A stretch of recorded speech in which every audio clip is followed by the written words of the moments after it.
Hello दोस्तों, Galaxy गुरु YouTube channel में आपका स्वागत है। 10th क्लास के लिए इलेक्ट्रिसिटी 3 वीडियो आज हम शुरू करते हैं।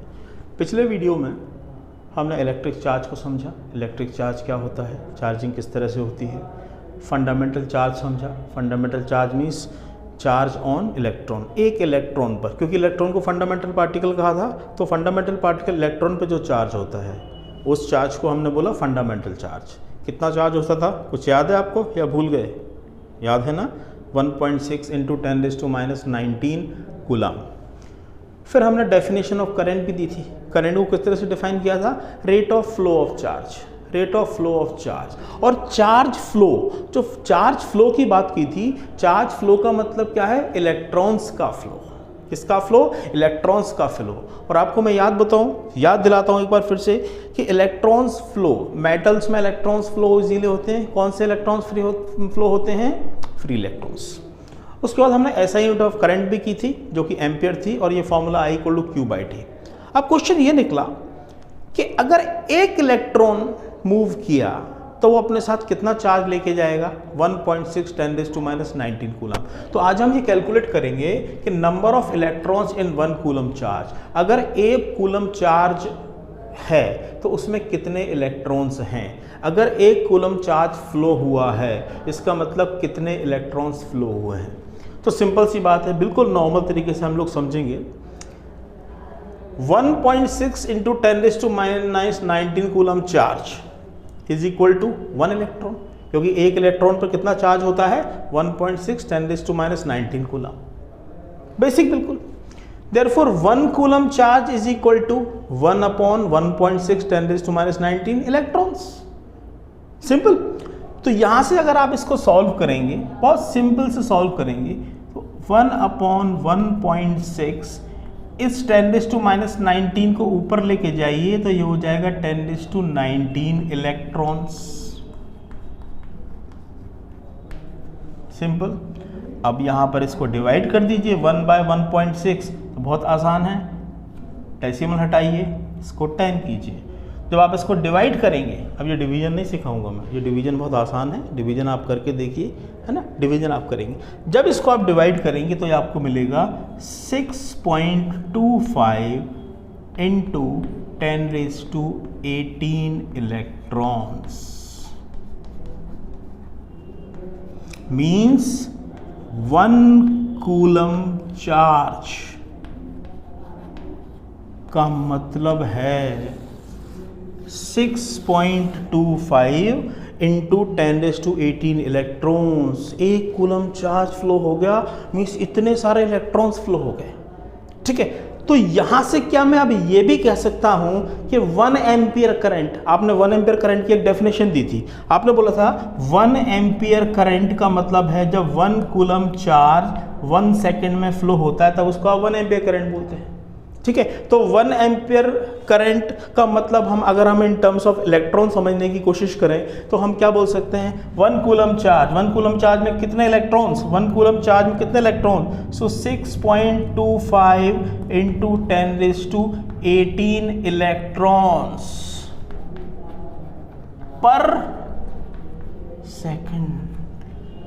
1 एम्पियर करंट आप उसको बोलेंगे जब 6.25 × 10⁻18 इलेक्ट्रॉन्स पर सेकंड किसी कंडक्टर के क्रॉस सेक्शन से गुजर रहे होंगे, तब उसको आप बोलते हैं 1 ampere current.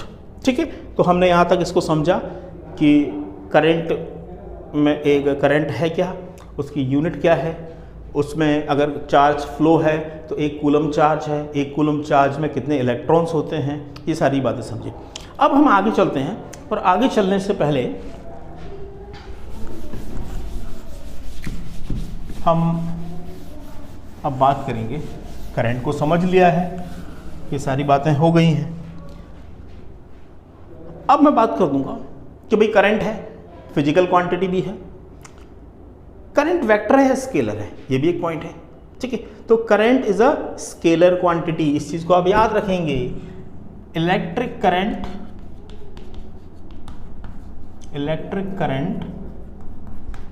is a scalar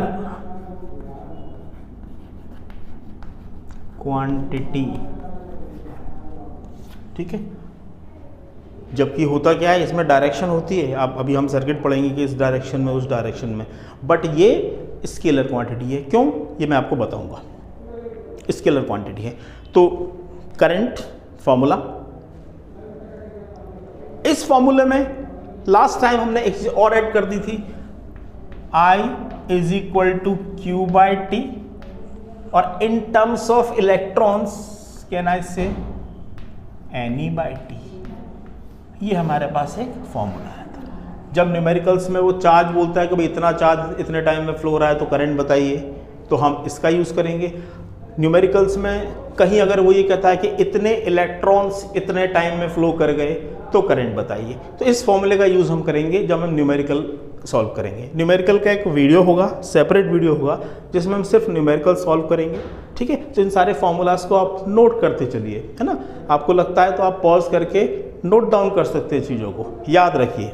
ठीक है, अब इसके बाद हम जाते हैं मेजरमेंट ऑफ करंट।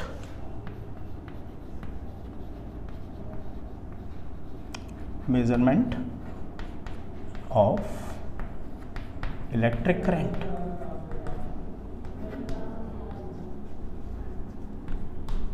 देखिए, करंट फिजिकल क्वांटिटी है, ठीक है ना। फिजिक्स में हम लोग फिजिकल क्वांटिटी की स्टडी करते हैं, और फिजिकल क्वांटिटी वो क्वांटिटी होती है जिसको आप मेज़र कर सकते हैं, ठीक है, जिसको आप मेज़र कर सकते हैं, नाप सकते हैं, ठीक है, उसको हम फिजिकल। तो जब मैंने बोल दिया कि करंट एक फिजिकल क्वांटिटी है तो उसका मेजरमेंट भी होगा, और मेजरमेंट होगा तो कोई ना कोई डिवाइस यूज़ होगा, ठीक है। तो करंट को मेजर करने के लिए जो डिवाइस यूज होता है उसको हम बोलते हैं ammeter. Okay, what? Ammeter. Ammeter is a device which is used to measure the current in circuit. ठीक है, तो अगर क्वेश्चन पूछता है which device is used to measure the electric current, आप लिखेंगे एमीटर। एमीटर सिंबल, इसका सिंबल बहुत सिंपल सा सिंबल है, सर्कल में ए बनाइए और प्लस और माइनस, ये होता है एमीटर। ठीक है, इस एमीटर को हम हमेशा सर्किट में सीरीज में कनेक्ट करते हैं। अभी आप सोचेंगे सर ये सीरीज में क्या होता है, ठीक है, अभी आप इसको इतना समझिए कि ammeter is always connected in series. ये इन्फॉर्मेशन क्या है कि नोट्स में साथ में होना चाहिए, जब आप करंट को पढ़ रहे हो तो आपको सारा कुछ पता होना चाहिए, ठीक है। So ammeter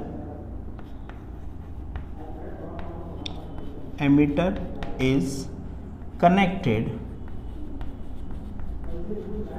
in series. Okay, ammeter is connected in series. तो ये इंफॉर्मेशन आपको मिल गई। अब इसके बाद आगे बढ़ते हमने इलेक्ट्रिक करंट को समझ लिया कि इलेक्ट्रिक करंट क्या होता है, इलेक्ट्रिक करंट का फॉर्मूला भी मुझे पता लग गया, उसकी यूनिट भी मुझे पता लग गई, और स्मॉलर यूनिट भी मुझे पता लग गई थी। लास्ट वीडियो पर आप देखें कि मिली एम्पियर, माइक्रो एम्पियर, तो ये सारे कन्वर्जन फैक्टर भी मैंने लास्ट वीडियो में किए हुए थे, आप चाहें तो पिछले वीडियोज़ को देख सकते हैं। अब क्वेश्चन यहाँ पर यह आता है कि करंट फ्लो हो रहा है कंडक्टर में।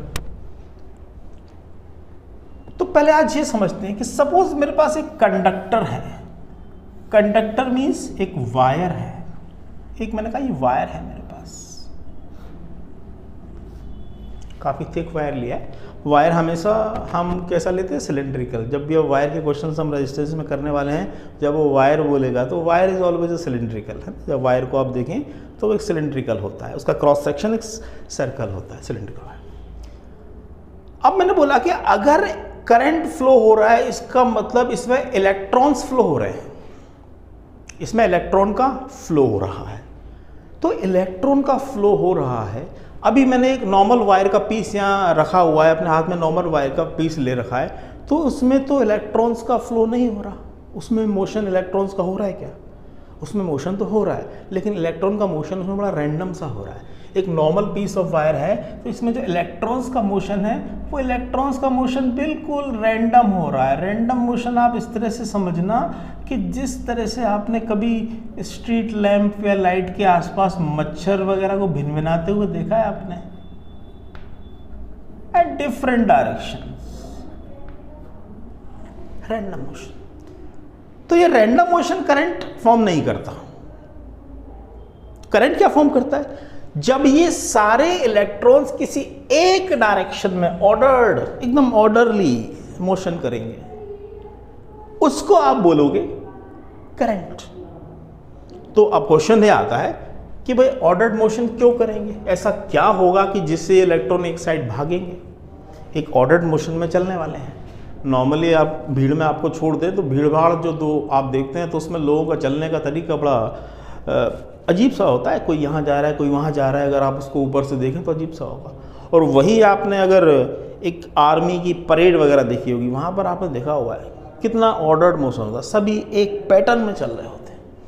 ठीक, ऐसे ही कंडक्टर के अंदर जो इलेक्ट्रॉन्स हैं वो एक सर्टेन, एक डेफिनेट डायरेक्शन में अगर मूव करेंगे उसको हम बोलेंगे इलेक्ट्रिक करंट। तो क्वेश्चन यहाँ ये आएगा कि ऐसा क्या होगा कि जिससे वो सारे किसी एक सर्टेन डायरेक्शन की तरफ मूव करेंगे। और इसको समझने के लिए हमें ये चीज़ समझनी पड़ेगी कि एक और टर्म आप आने वाला है, वो हम समझेंगे कि कुछ होगा। कुछ क्या होगा उसको मैं डायरेक्ट आपको नहीं बता रहा हूँ, थोड़ा सस्पेंस होना चाहिए ना, थोड़ा सोचना चाहिए। उसके लिए कोई सिंपल एग्जांपल लेता हूँ मैं यहाँ पर एक और। सपोज मेरे पास एक पाइप है, इसमें पानी है। ओके, ऐसा थोड़ी जगह है जिसमें पानी स्टोर हो गया है और ये मेरा ग्राउंड लेवल है। एक एंड ए है इसका और दूसरा सिरा बी है इसका। दोनों सिरे इस वक्त इस ग्राउंड से बिल्कुल सेम हाइट पर हैं। सेम हाइट पर हैं मतलब बिल्कुल ये क्या है, सीधा है इस तरह से। तो क्या इसमें अंदर जो पानी है वो ना यहां से बाहर आएगा ना यहां से बाहर आएगा। अब मैं अगर ये चाहता हूं कि मुझे बी साइड से पानी बाहर निकालना है तो मैं इस ए एंड को ऊपर कर दूंगा, ठीक है ना। इस ए एंड को मैं ऊपर कर दूंगा, सारा पानी यहां से बाहर आ जाएगा। और अगर मैं चाहता हूं पानी यहां से आए तो मैं इस एंड को ऊपर कर दूंगा। तो मैं यहां पर ऐसा क्या कर रहा हूं? क्या मैं इन दोनों एंड के बीच में एक हाइट डिफरेंस क्रिएट कर रहा हूं और उस हाइट डिफरेंस की वजह से यहां और यहाँ का जो पानी है यहाँ की तरफ आ रहा है या यहाँ का पानी यहाँ की तरफ आ रहा है। जहाँ पर हाइट ज़्यादा होगी वहाँ से पानी फ्लो करेगा और किसकी तरफ करेगा, लोअर की तरफ। ये क्रिएट मैंने किया। अब मैंने क्या किया, मैंने इसको लेकर ऊपर उठा दिया। तो अब मेरा जो डायग्राम है वो कुछ ऐसा हो गया।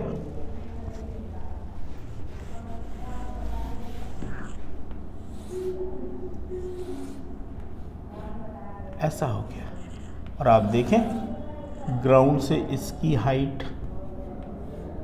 ये है और इसकी हाइट ये है। मैं इस हाइट को h1 अगर मानता हूँ, इस हाइट को मैं h2 बोल रहा हूँ नॉर्मल।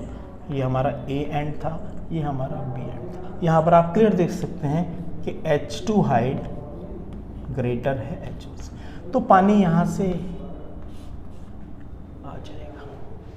मैंने यहाँ पर हाइट डिफरेंस क्रिएट किया जिसकी वजह से पानी ने फ्लो किया। ऐसे ही इलेक्ट्रिक सर्किट में, एक इलेक्ट्रिक वायर में अगर करंट फ्लो कराना पड़ेगा तो हमें एक चीज प्रोड्यूस करनी पड़ेगी, एक चीज दोनों एंड के बीच में डेवलप करनी पड़ेगी जिसको हम बोलेंगे पोटेंशियल डिफरेंस।